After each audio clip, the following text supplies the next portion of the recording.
Hello, everyone. Jumping straight to um, what we got, our insights for day 17.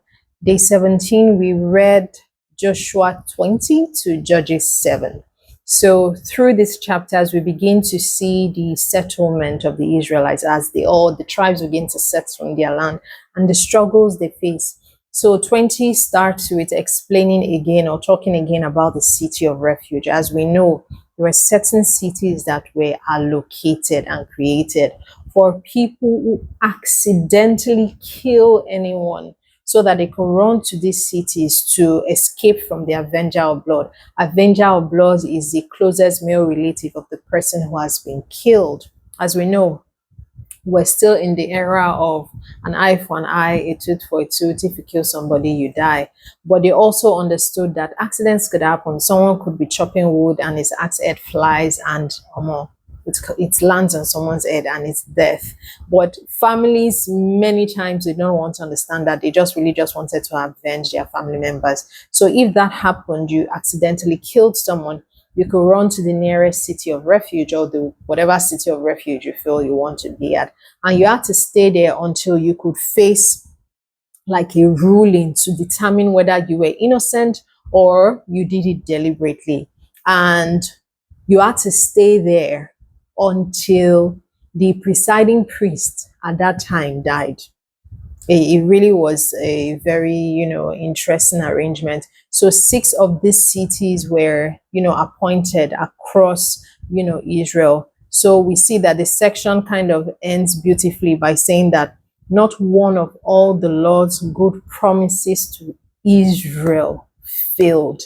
Everyone was fulfilled. This was said in Joshua 21 verses 45. So we can see that everyone was settled. The Levitical cities, 48 in numbers, were given. The tribes, their inheritance were actually mentioned, and distribution was happening.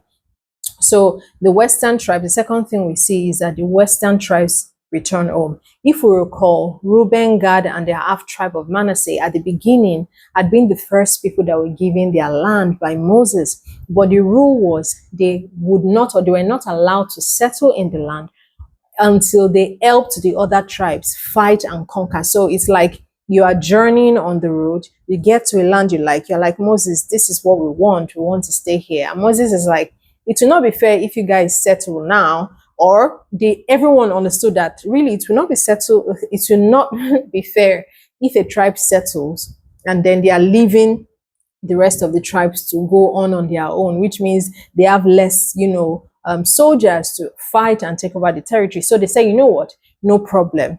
We shall know that this is our land. We'll follow you guys to go and fight. And when we've helped you guys take over your territory, we'll come back to our land. So now we begin to see that the Western tribes return home.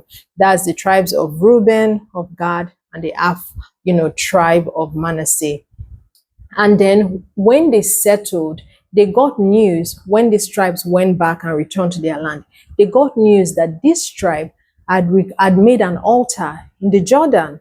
And then they got fearful and angry. Not exactly fearful. They got really upset, thinking that these tribes had rebelled against God and built an altar for another God. So they sent a delegation. Before they were preparing to go to war, sent a delegation. When the delegation got there, the tribes explained that we didn't want a situation where in the future your children, your grandchildren will wake up and say that because we are so far from you people and on the other side of the Jordan, they would say that we're not part of you. They would say that we're not Israelites. They would say that, we cannot partake in the blessings that God is giving us. So we erected this altar to be able to say and to show it as evidence, not just to our children, but also to your descendants, so that they would understand that we are one of you. This is not us trying to worship another God.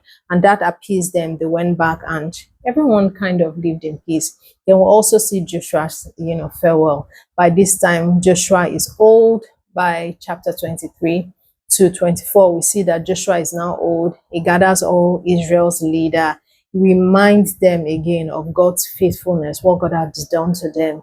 instructs them that they should, obey God, remember his commands, worship idols, do not live with these, people, do not take on their culture, do not take on their idolatry. And he told them that everyone should determine that they serve God. And that's where the famous words, it was during this time that the famous words came, where he said, choose from this day whom you will serve.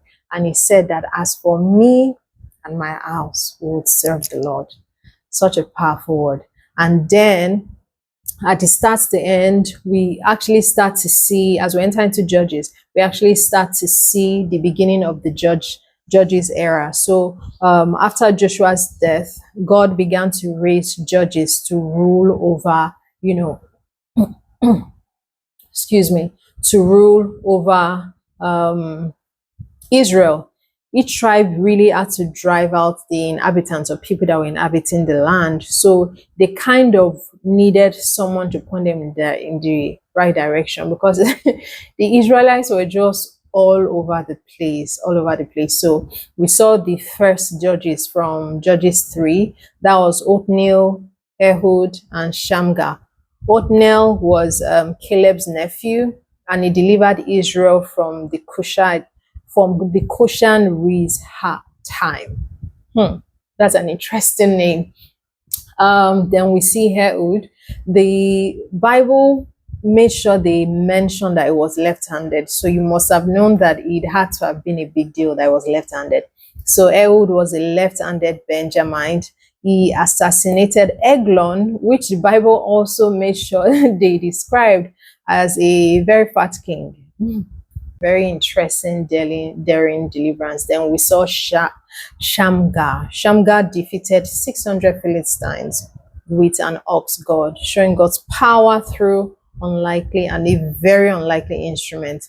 Then we also see the story of Deborah and Barak, and we begin to see a new cycle where, as usual, the Israelites would sin. They just had this repeat cycle where they would sin, God will punish them. They would cry out for help when they are oppressed. God will deliver them.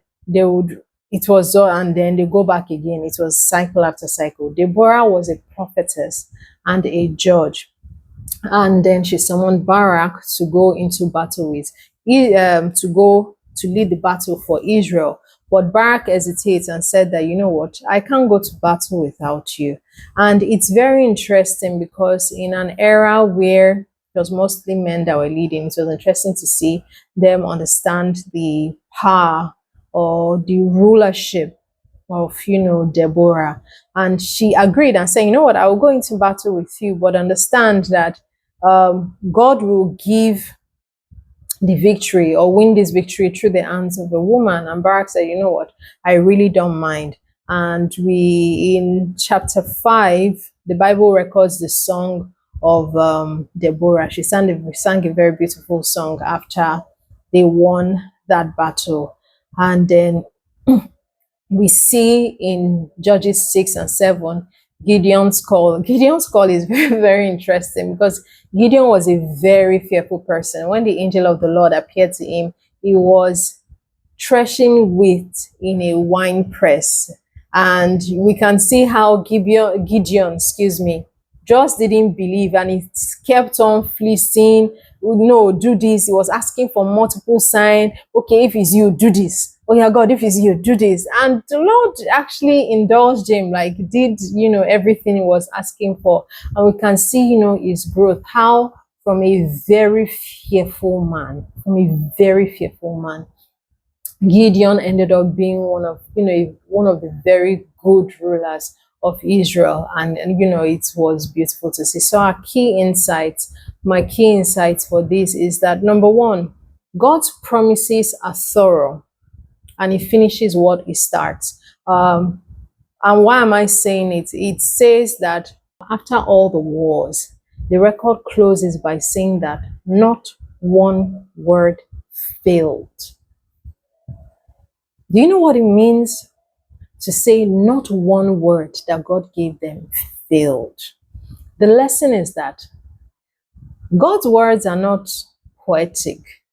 They are precise. They happen. It just might take time but they are precise. God isn't saying the word because it feels like talking, because it rhymes, because it's to make you feel good in the moment, so that you stop disturbing him. Just, you know how we tend to promise, humans tend to promise some people, sometimes to promise people things just because they are talking and asking too much, just to shut them up for that time. That's not what God does. His words are precise.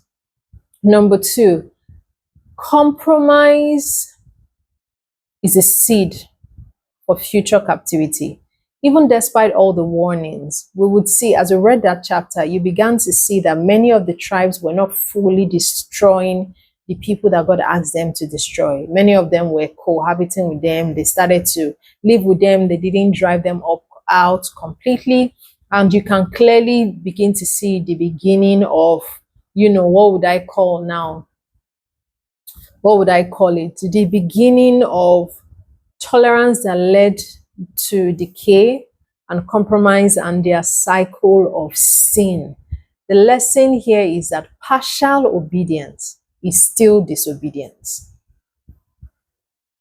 Partial obedience is still disobedience. If God says you should do 2 and you do 1.95, it is still disobedience. We have to do it all completely. God said, drive them out, but they will drive small, they will leave them, and we actually began to see a lot of compromise on the side of the Israelites.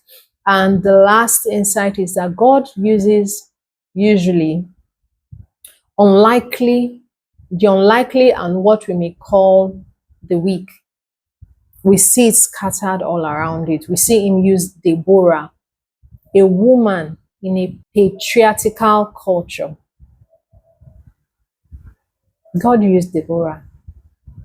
We see him use Gideon, someone who was weak and fearful.